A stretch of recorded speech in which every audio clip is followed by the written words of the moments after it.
An election laced with conspiracy allegations of corruption and abuse of authority. Today, Wednesday, June 25th, 2025, firefighters across the island took to the polls to vote in a new representative body. However, chairman of the St. Lucia Fire Service Association, Shane Felix, says the manner in which it was called was not only unconstitutional, but done so out of malice as well.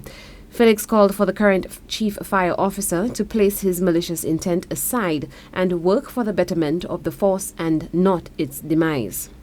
And that's my concern. I think the chief fire officer should really focus on where it is that we're going as a department, and not on trying to manipulate individuals into getting them to see things only the way that he sees it. And that's my concern. So it's a long outstanding issue. It's a systemic issue in the St. Lucia Fire Service, and I'm merely just trying to get the authorities to put some attention on this once and for all to correct it. However, this election is but one problem within the St. Lucia Fire Service. The issue of promotion remains one of the biggest issues, Felix says.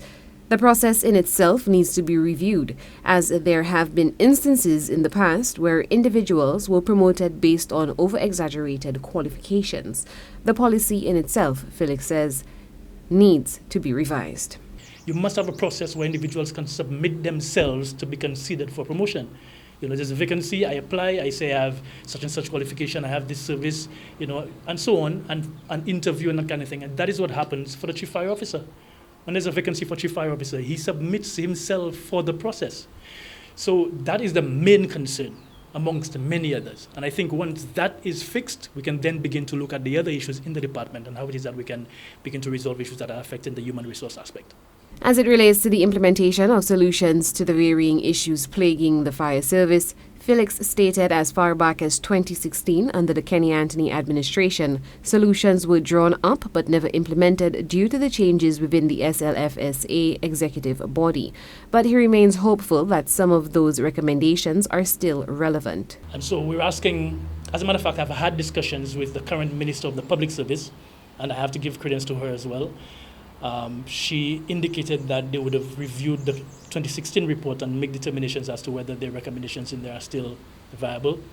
But my concern is the fact that while this is happening, people are continuing to be affected at the department, and deliberately so, in terms of making things happen before any sort of recommendations are implemented. Felix issued a plea to senior public service officers to lend a hand in the governance of the St. Lucia Fire Service to prevent high-ranking officials from acting against the parameters of the Constitution.